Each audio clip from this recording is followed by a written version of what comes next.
하나님 말씀 사도행전 21장 말씀입니다.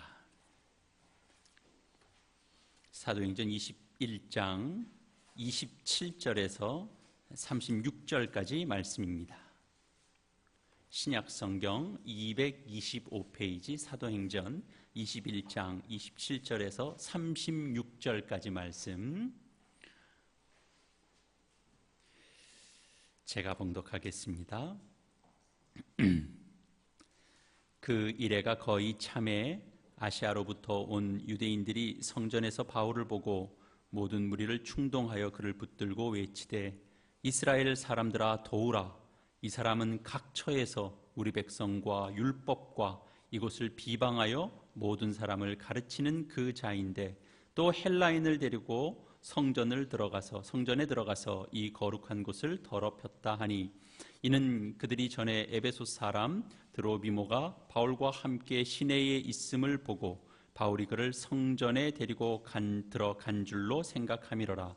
온 성이 소동하여 백성이 달려와 모여 바울을 잡아 성전 밖으로 끌고 나가니 문들이 곧 닫히더라.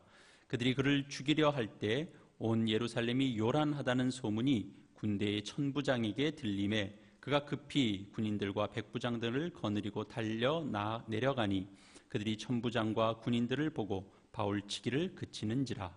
이에 천부장이 가까이 가서 바울을 잡아 두 쇠사슬로 결박하라 명하고 그가 누구이며 그가 무슨 일을 하였느냐 물으니 무리 가운데서 어떤 이는 이런 말로 어떤 이는 저런 말로 소리치거늘 천부장이 소동으로 말미암아 진상을 알 수 없어 그를 영내로 데려가라 명하니라. 바울이 층대에 이를 때에 무리의 폭행으로 말미암아 군사들에게 들려가니 이는 백성의 무리가 그를 없이 하자고 외치며 따라가미로라. 아멘. 바울이 복음을 전하는 사역을 감당하고 또 이방인 지역에 교회를 세우고 또 열심히 돌보는 사역을 감당하고 그리고 예루살렘에 이제 도착을 하는데 도착을 하면 그 사역에 대한 환영 그것도 물론 없는 건 아닙니다만 그것보다 뜻밖의 또 어려운 일을 겪게 될 것이다. 이제 그런 예고를 이미 여러 차례 받았었습니다. 시련의 강도가 만만치 않을 것이다. 이제 그런 예고를 들은 바가 있죠.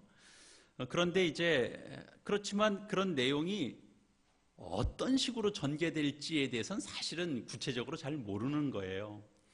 우리도 그런 거 있죠. 사실은 우리가 새로운 환경에 적응을 하려고 하면 어렵다라고 얘기하죠. 새 사업을 시작하거나 또 새로운 환경에서 적응하거나 어려울 수 있다는 거 우리가 압니다. 실제로 가면 어떤 일들이 무엇 때문에 어려운지에 대해서는 사실 잘 몰라요. 이제 겪어봐야 이런 것들이 이제 어렵구나, 이런 것들을 몰랐구나, 이제 그렇게 알게 되죠.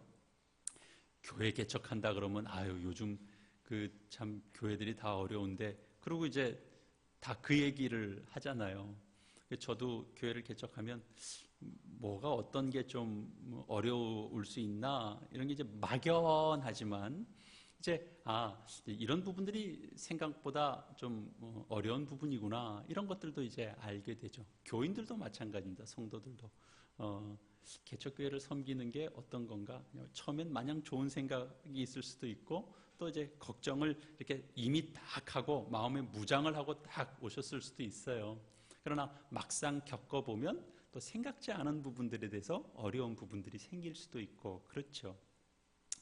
반대하는 사람, 오해를 갖고 있는 사람 그런 사람들을 만나면 이게 어떻게 무슨 말을 시작하면서 해야 되나 이런 것들도 다 이제 사실은 걱정입니다. 제가 언뜻 프로그램을 보니까 요즘 최근에 새로 시작한 프로그램 같던데 강호동 씨하고 이경규 씨가 밥숟가락 하나씩만 딱 손에 들고 동네 집 초인종을 누르는 방송이 있던데요. 그게 한 끼 줍쇼인가 뭐 방송 제목이 그런 것 같아요. 하여튼 아무 집에나 이렇게 초인종을 눌러서 그 식사 시간 때 같이 이렇게 한 끼 얻어 먹으면서 이렇게 이제 좀 식탁에서 담소도 나누고 대화도 나누고 뭐 이제 그런 프로그램을 하나 이렇게 생각을 해놓고 하는데 이게 얼마나 사람들 앞에 쓰는 걸 굉장히 어렵지 않게 생각하는 사람들이에요, 그죠? 강호동 씨, 이경규 씨 생각하면. 근데 이제 초인종을 누르고 느닷없이 전혀 대본과 각본에 없는 걸 해야 되잖아요. 근데 대부분 약간 거절을 당하더라고요. 일단 뭐 초인종에다 대고 누구세요? 그러는데 저 방송인 이경규입니다. 그러면 뭐야? 그러고부터 시작해가지고 계속 그 뜻하지 않는 그 거부 그런 것들을 이제 당하니까 굉장히 이렇게 좀 두려워하기도 하고 초인종도 잘 못 눌러요. 약간 트라우마가 생기고 그러더라고요. 이제 우여곡절 끝에 이렇게 식탁에 이렇게 함께 둘러 앉아 보면 이제 맛있게 식사하면서 이런저런 얘기들을 하는 그런 프로그램이었는데 막상 무슨 일을 겪을 때 어떤 어려움이 있을지에 대해서 사실 우리는 다 잘 모릅니다. 그 과정을 이제 지나가 보면 어려울 수 있다, 시련이 있을 수 있다라는 것들이 구체적으로 어떤 양상으로 펼쳐지는가 하는 것들을 이제 알게 되죠. 예루살렘에 도착한 바울이 이제 그 바울을 영접한 그 예루살렘 교회의 지도자들이 그 바울에 관한 소문이 지금 이 현지에서는 그다지 좋지 못하다는 걸 잘 알고 있잖아요. 그래서 요즘식으로 말하면 바울은 지금 뜨거운 감자 같은 그런 존재입니다. 그래서 이제 예루살렘 안에 있는 그 유대인 그리스도인들은 지금도 여전히 그 율법을 열심히 지키는 그런 이제 어떤 그 보수파 성도들이거든요. 그러니까 그런 사람들에게 있어서 바울이 바깥에 나가서 복음 전하면서 이방 사람들에게 한 어떤 행적들이 이렇게 소문으로 전달된 내용으로는 사실은 이제 바울을 굉장히 경계할 수밖에 없는 상황이에요. 분명히 바울이 예루살렘으로 지금 들어왔다라고 생각하면 벌써 이제 사람들 사이에 이제 충돌이 뻔해 보이니까 어쨌든 좀 중재를 해야 되는 입장에서 그 권면을 했죠. 권면을 한 내용이 유대인들 중에 이제 하나님 앞에 서원한 사람이 4사람이 있으니까 그 사람들을 데리고 가서 유대인의 율법대로 말씀대로 정결 예식을 치르는데 같이 해서 또 비용도 바울이 이렇게 다 대줘라 이제 그런 권면을 했습니다. 그래서 이제 그렇게 하면 바울이 이들이 중요하게 여기고 있는 그런 율법 의식을 바울이 거부하는 사람이 아니다. 그런 것들을 이제 보여줌으로 해서 이제 그들 속에 있을 수 있는 어떤 이제 문제들을 좀 해결을 하려고 그런 거죠. 근데 이제 바울이 그렇게 그의 권면대로 그들의 권면대로 바울이 그대로 따라갑니다. 그 따라가서 행하는 행동이 사실은 자기가 바깥에 나가서 이렇게 열심히 전한 내용과 위배되는 내용을 이를테면 강압에 못 이겨서 한 것도 아니고요. 자신이 사실은 복음 안에서 모든 것들은 우리가 자유할 수 있다라고 이제 가르친 바가 있으니까 그런 자신이 고수해오던 입장을 확 바꿔서 어떻게든 이제 유대인들하고 이렇게 좀 화합하려고 하는 오해를 풀어보려고 하는 거기에만 목적이 있어서 그 유대 지도자들이 권면한 내용을 그대로 따라서 한 건 아니었습니다.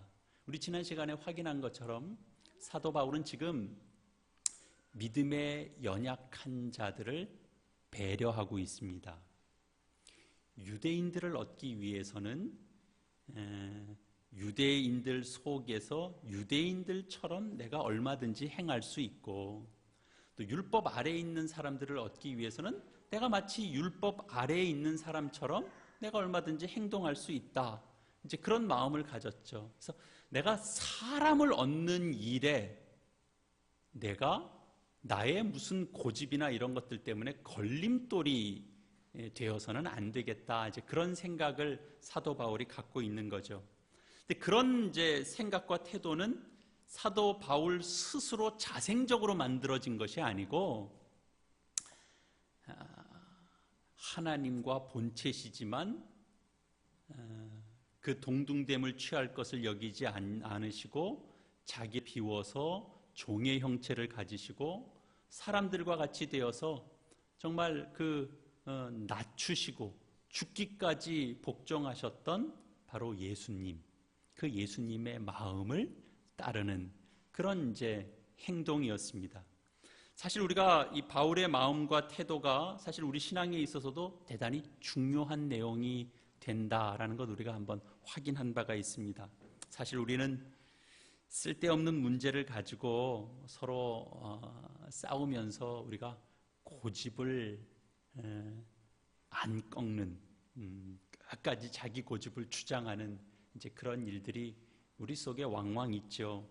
복음을 세우고 또 사람을 얻는 그런 일들을 위해서 때로는 자기 주장을 내려놓기도 해야 될 필요가 있을 수도 있고 자기 고집을 또 좀 양보할 수 있는 그런 이제 상황들이 또 우리 속에 필요할 때가 있는데 내 주장을 절대로 이제 버리지 않고 고집하고 그러는 경우들이 있습니다. 끝까지 자기 고집을 지켜서 상대방을 꺾는 자리까지 가야만 속이 풀리는 어떤 우리의 속성이 있죠. 바울이 지금 그 한계, 인간이 누구나 겪을 수 있는 그 한계를 지금 신앙으로 극복해 가고 있습니다. 신자가 걸어가야 될 어떤 한 길을 우리에게 보여주죠. 그러면 바울이 그토록 배려하고 또 그들의 요구대로 이제 예루살렘의 종교 지도자들이 권면했던 그런 방식대로 율법의 그 말씀을 따른 그 정결 예식을 이제 그대로 사도 바울이 따르면 그러면 이제 그 다음의 문제들은 순순히 잘 해결이 됐는가? 분명 이제 유대인들이 바울이 율법에 따른 정결 규례를 잘 따라하는 걸 보면 우리가 바울을 오해했는지도 모르겠다. 바울은 율법을 이렇게 배격한 사람은 아니었는가 보다. 그런 생각을 충분히 할 수 있는 그런 기대감이 있지 않습니까? 그래도 바울이 종교 지도자들이 권한 권면을 잘 따랐네. 어떻게 생각하면 바울은 난 그거는 할 수 없다. 내가 왜 그래야 되냐 이럴 것도 같은데 또 잘 따라 했으니까 충분히 이런 문제에서 또 어떤 오해가 풀릴 수도 있겠다 이런 생각을 하게 되는데 본문의 내용을 보면 그런 기대와는 좀 다른 양상이 벌어졌다라고 성경이 기록하고 있습니다. 27절, 28절 내용을 보시겠습니다. 그 이레가 거의 참에 아시아로부터 온 유대인들이 성전에서 바울을 보고 모든 무리를 충동하여 그를 붙들고 외치되 이스라엘 사람들아 도우라. 이 사람은 각처에서 우리 백성과 율법과 이곳을 비방하여 모든 사람을 가르치는 그 자인데 또 헬라인을 데리고 성전에 들어가서 이 거룩한 곳을 더럽혔다 하니. 상황이 완전히 이상한 상황이 돼버렸어요. 초점도 바뀌어버렸어요.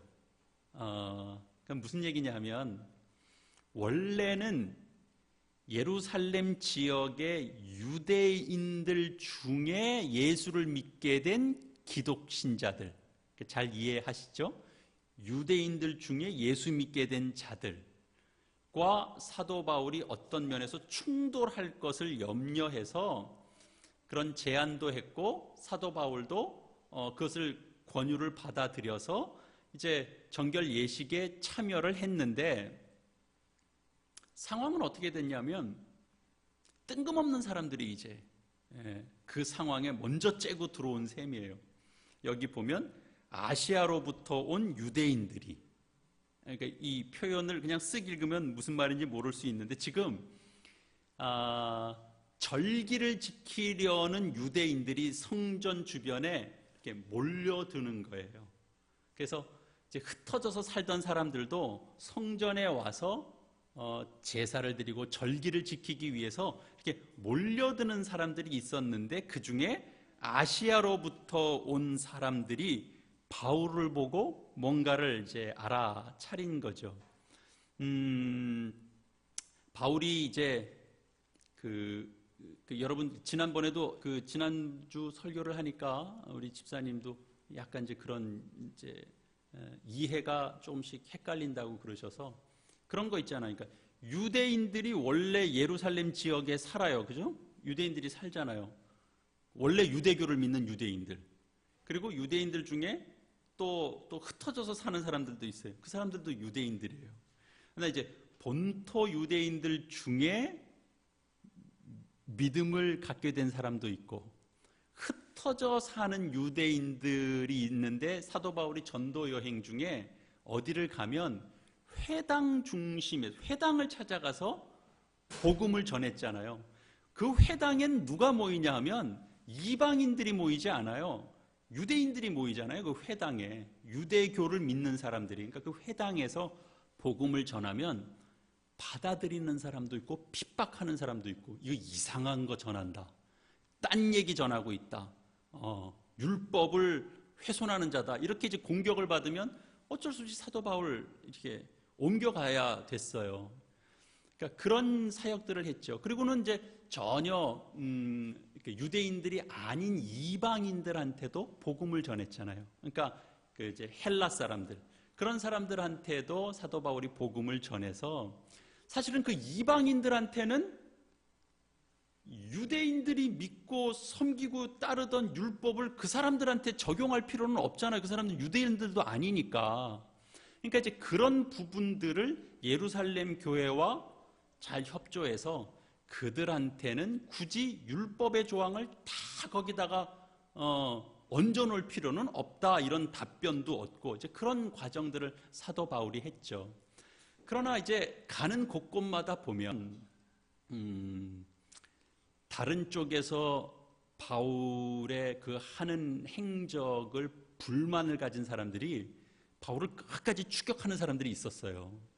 이게 피해서 다른 데로 옮겨가면 거기까지 쫓아와서 왜냐하면 이제 유대교를 공격하는 사람이라고 봤기 때문에 이제 그런 식으로 사도 바울이 이제 전도 사역을 다 마치고 예루살렘에 왔는데 아시아에서 온 사람들, 아시아는 이를테면 뭐 우리 여기 우리나라가 위치해 있는 이런 이제 동남아시아를 의미하는 것이 아니라 이제 지금으로 보면 이제 터키 쪽 그쪽에 보통 소아시아 지역이죠. 거기 이제 대표적인 도시가 에베소입니다.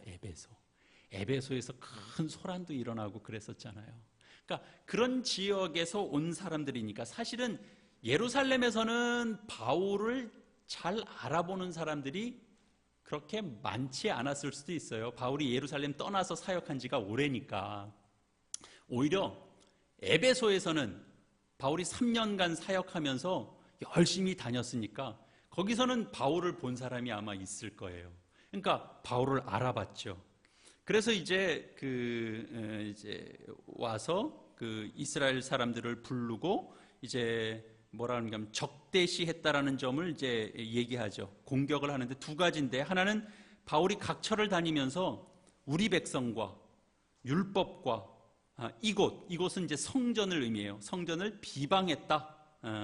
그런 걸 이제 전하는 자였다라는 것이고 두 번째는 이방 사람을 데리고 성전 내부로 데리고 들어갔다. 그런 거예요. 그건 이제 성전을 이를테면 무시하는 행위로 본 거죠. 모욕죄, 성전을 모욕한 행위를 저질렀다 이렇게 보는 겁니다. 그런데 이제 29절 한번 보시죠. 이는 그들이 전에 에베소 사람 드로비모가 바울과 함께 시내에 있음을 보고 바울이 그를 성전에 데리고 들어간 줄로 생각함이로라. 그러니까 사실 바울이 당하는 일은 억울한 측면이 좀 있습니다. 바울이 그렇게 얘기하지 않았고 또 그렇게 가르친 적이 따로 없는데 또 그런 걸 가지고 바울을 이제 잡아서 정말 이렇게 공격하고 죽이려고 하기까지 하고 이제 그런 일들을 겪습니다. 심지어는 이제 에베소 사람과 함께 있다라는 것만으로도 이방 사람을 데리고 성전에 들어가려고 했다. 이제 지레 짐작해 버렸죠. 그러니까 성경 저자가 지금 이제 누가가 정리해 주는 것은 바울이 유대인들에게 표적이 된 이유는 뭐냐? 기본적으로 이제 오해에서부터 출발하고 있다라고 하는 점을 이제 확인하고 있습니다. 예루살렘에 헬라 사람 드로비모를 데리고 있는 것만으로도 바울이 이방인을 데리고 성전에 들어갔다 이렇게 이제 생각을 하고 있는 거니까. 그러니까 늘 보면 인간의 어떤 이제 그 죄성은 그 어림짐작 이런 부분에서부터 사실은 많이 출발하게 돼요. 거기서부터 이상하게 인간의 삶이 많이 뒤엉켜지는 그런 부분들이 생깁니다. 근데 하나님이 그걸 다 막아주시지는 않아요. 이어지는 30절 이하의 말씀 조금 보실까요? 온 성이 소동하여 백성이 달려와 모여 바울을 잡아 성전 밖으로 끌어나가니 문들이고 닫자.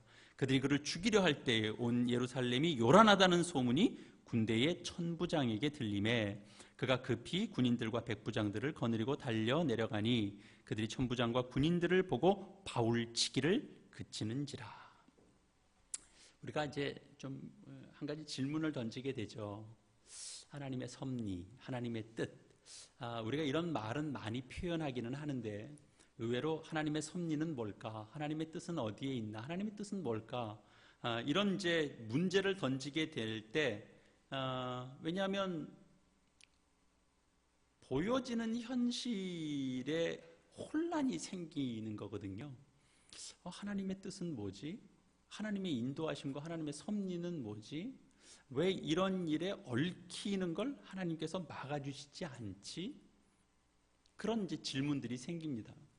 하나님을 믿는 사람들은 누구나 할 것 없이 다 하나님을 믿는 사람에게 하나님이 편을 들어 주시는 것이 맞다라고 생각하고, 불신자와 내가 같이 있으면 최소한 어떤 일에 어려움을 겪는 것도 상대적으로 불신자에 비해서 횟수도 적게 겪어야 되고 강도도 적게 겪어야 된다. 우리 그렇게 생각하죠. 당연한 생각이죠. 근데 만약 현실이 다 그렇게만 되면 사실은 신앙에서 이 혼란이나 믿음의 갈등이나 이런 건 아마 하나도 없을 거예요. 보란 듯이 다 뻔하니까. 예수 믿는 자들에게는 눈으로 봐도 누가 봐도 다 잘 되는 일이 있고, 안 믿는 자들에게는 일이 하나같이 자꾸 꼬이고, 그게 현실로 되면 사실 뭐 믿으라는 얘기를 할 필요도 없죠. 알아서 다 기독교 신앙 앞에 와서 다 무릎을 꿇겠죠. 우리가 하나님의 백성을 지키고 보호하신다. 그걸 그냥 문자 그대로만 우리가 가지고 있을 때, 그 개념으로 꽉 차 있을 때, 그런데 신자가 어떤 어려움을 겪잖아요. 지금 사도 바울이 지금 이렇게 하고 있는 것도 사실은 대단히 신앙적으로 한 차원 나아간 걸 지금 하고 있는데 일은 이상하게 더 많이 꼬이거든요. 이제 그런 일들을 겪으면 이제 사람들 생각은 어디서부터 가냐면, 하나님은 선하셔서 자기 백성들을 지키시고 보호하신다라는 개념을 흔들 수는 없잖아요. 하나님이 자기 백성을 괴롭게 하시는 분이시거나, 하나님은 자기 백성을 외면하시는 하나님이실 수 있다거나, 이렇게는 우리가 이해할 수가 없으니까 하나님은 선하시고 자기 백성을 보호하신다라는 건 그냥 놔두고, 나타난 현실은 어떻게든지 이해하고 넘어가야 되니까, 그러면 이제 생각은 뭘로 가죠? 당연히 어려움을 겪는 사람 속에 무슨 문제가 있는가 보다, 그렇게 생각을 하게 되는 거죠. 사람의 생각이 그래요. 이건 놔두고 어려우면 그럼 뭔가 하나님 앞에 해결해야 될 부분이 있나? 이렇게 해서라도 이 문제를 해결하려고 하는 게 이제 인간의 속성입니다. 그건 우리의 짧은 생각이죠. 이런 생각은 하나님의 일은 언제든지 신자들 속에서만 모든 일들이 이루어지고 세상하고 딱 구별돼서 하나님은 하나님의 백성들과만 무슨 일을 해서 하나님의 나라를 이렇게 만들어가는 것도 신자들하고만 무슨 일들을 만들어가고 불신자들에게는 아무 복이 없고, 그렇지 않잖아요. 무슨 햇볕이 내리쬐는데 신자들한테만 쫙 내리쬐고 불신자들한테는 비도 햇빛도 하고, 그렇지 않잖아요. 우리의 생각을 사실은 성경 속에서 이렇게 보면 지금 사도 바울이 어려움을 겪고 있는데 이 속에서 온 성이 소동하고 바울을 붙들어 성 밖으로 끌고 나오고, 근데 31절에 보니까 예루살렘이 소란하다는 소문이 이 로마 군대의 천부장에게 들리게 됩니다. 이 천부장이 군사와 이제 사람들을 이제 데리고 현장에 도착했을 때 비로소 바울 치는 걸 그치게 되죠. 그리고 이제 천부장이 사도 바울을 결박하라. 그리고 바울이 너 어떤 사람이냐? 너 도대체 무슨 일을 하는 사람인데 이 소란이 벌어졌냐? 이제 이런 것들을 이제 묻는데 도무지 이제 거기가 시끄럽고 너무 이제 소란하고 그러니까 서로 대화가 안 되는 거예요. 확인이 안 되니까 이제 영내로 데리고 가자. 영내로 데리고 가자. 사람들 인파가 다 몰려 있어서 끌고 나올 수도 없으니까 사람들 위로해서 바울을 끌고 나오게 됐다. 그런 내용인 거거든요. 어떤 생각이 드세요? 사실 유대인에게 붙들려 있었던 바울이 이제는 로마 군인에게 끌려가는 신세가 됐습니다. 어려움으로 따지자면 사실은 어떤 상황 속에 있는 게 더 안전한가? 지금은 유대인들 손에 있으면 사도 바울 대단히 위험할 수밖에 없습니다. 지금은 로마 군인들의 손에 넘겨졌을 때 오히려 사도 바울이 오히려 지금 안전을 지금 약속받고 있습니다. 지금 그가 목숨을 해하려고 하는 집단적인 공격에서 사도 바울이 지금 건져냄을 받고 있습니다. 아마 이때 찾아온 로마 군인이 아니었으면 어찌 됐을지 우리가 사실 장담하기 어려운 상황입니다. 그러니까 결국은 믿지 않는 이방 사람들의 손에, 그러니까 지금 사도 바울이 어려움을 겪었는데 무슨 예루살렘 교회 지도자들이 이를테면 사도들이 막 뚫고 들어와서 바울을 건져내 준 게 아니고요. 전혀 뜻밖의 사람들의 손에 의하여 사도 바울이 지금 건짐을 받게 되거든요. 그러니까 결과적으로 보면 이방인의 손에 의하여 사도 바울이 목숨을 건지는 그런 결과를 낳은 그런 상황이 된 겁니다. 이런 일이 그냥 과연 우연히 일어난 일일까요? 어찌하다 보니까? 그렇지 않습니다. 천부장이 이 소문을 듣게 되는 것, 그리고 소동의 현장으로 나가게 되는 것, 이런 것들은 그냥 어찌하다 보니까 우연적으로 그렇게 되어지는 일들이 아닙니다. 하나님은 자기 백성을 통해서만 하나님의 선하신 뜻을 이루는 것이 아니고 하나님의 백성 외에 이방인들의 손을 통해서도 하나님은 하나님의 일을 하실 수 있는 분이 하나님이십니다.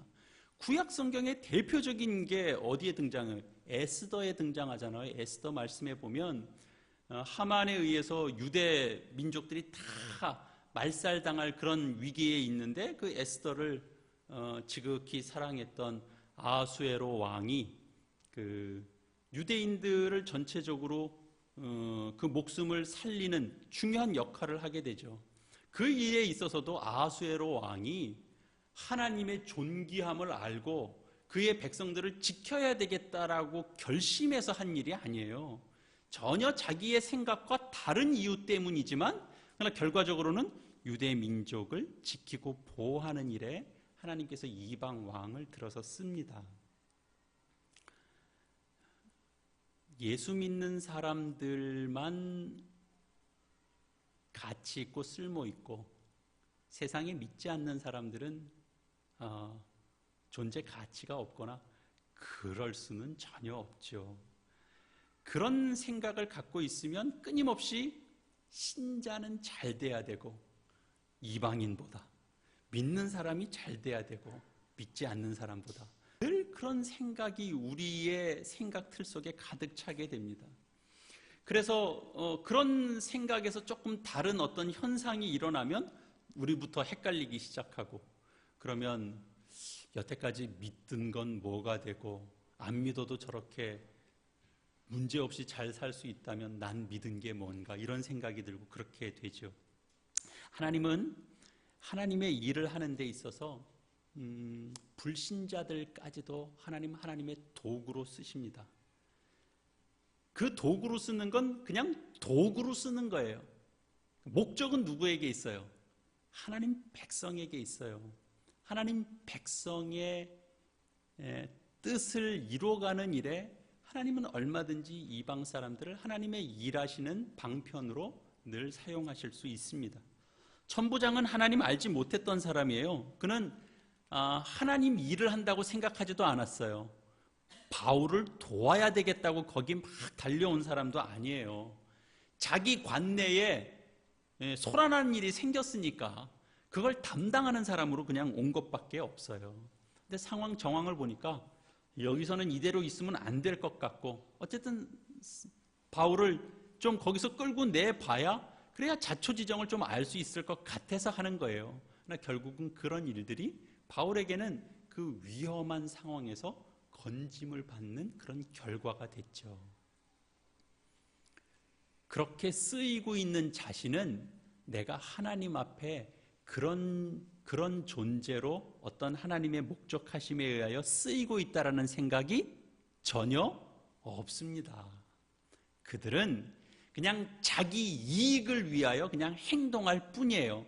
그런데 하나님은 바로 이방인들이 갖고 있는 그런 속성까지도 하나님께서 이용하셔서 하나님의 뜻과 목적을 이루는 쪽으로 하나님께서 그 모든 사람들, 그런 일들, 그런 흐름들, 그런 속성들을 하나님께서 사용하세요. 그래서 하나님이 하나님의 뜻과 목적을 이루는 대로 사용하십니다. 우리가 이 이해를 갖는 게 참 중요해요.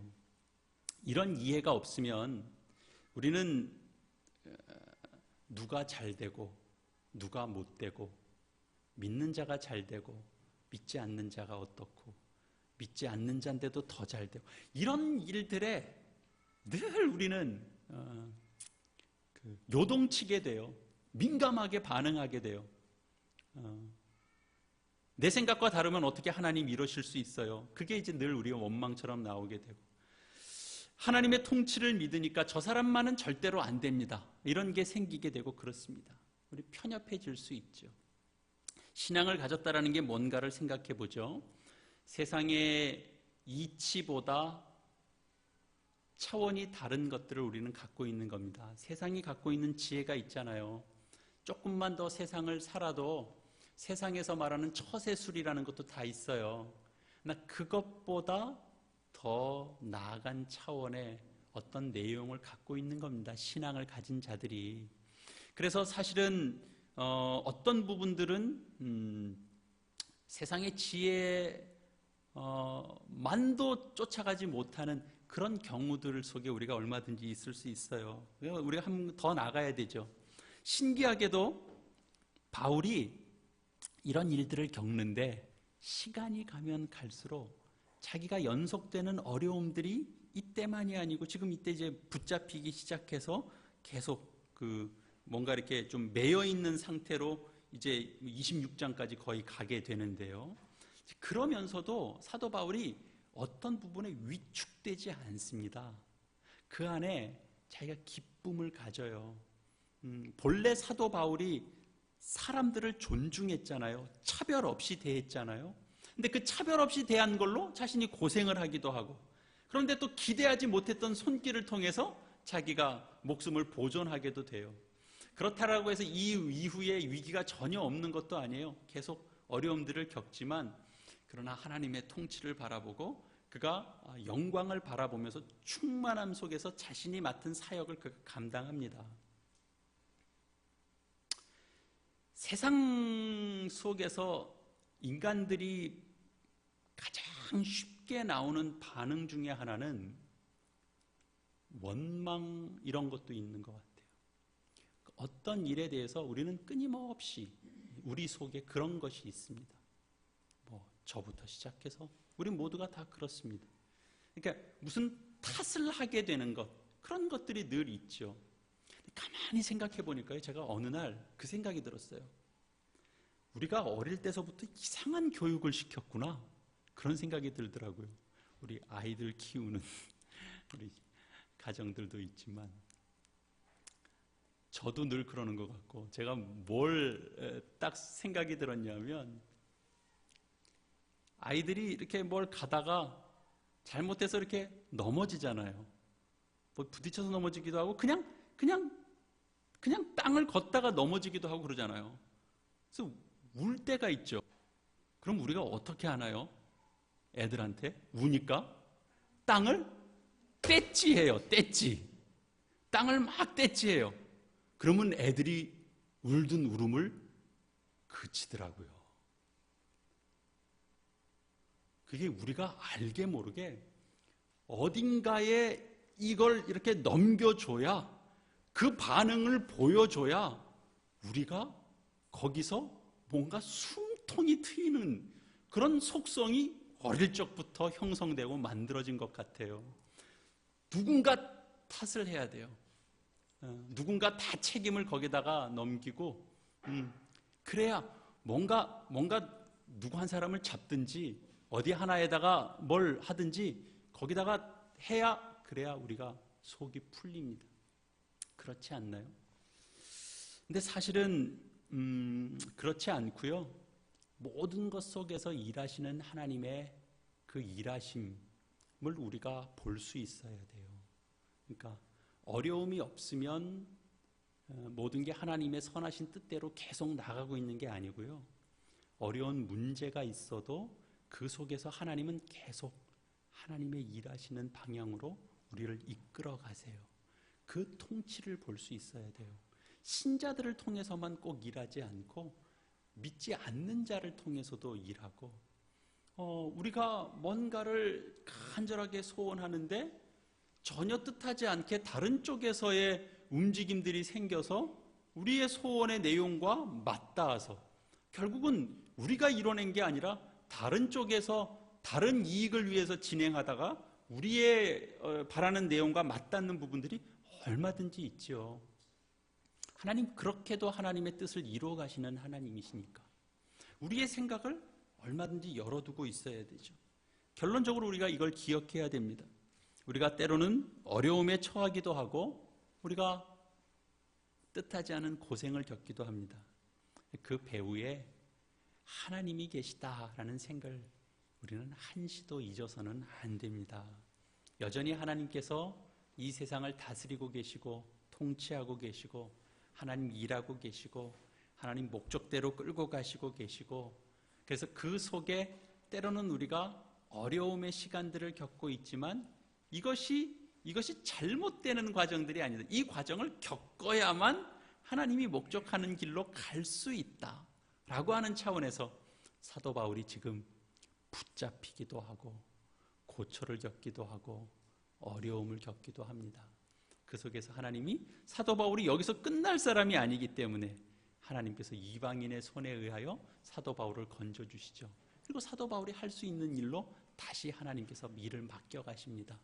이 모든 일들에 대하여 우리가 신앙적으로 이런 부분들을 이해하지 못하면 기독교 신앙을 가진 것으로 늘 믿는 자에게 복 주시고 믿지 않는 자들에게는 하나님 벌 주시고 그런 것밖에는 우리가 기대하지 못하는 자가 됩니다. 안 믿는 자가 잘 되면 그것도 얼마든지 축복해 주세요. 그 일로 거기서만 딱 끝나는 일은 없습니다. 그 모든 일들이 하나님의 일하심에 어떤 식으로든 영향을 줘서 하나님의 목적대로 이루어 가십니다. 그 믿음, 그 확신 잃지 말고 살아가시는 저 여러분 다 되시기를 이 말씀으로 축원합니다. 기도하겠습니다.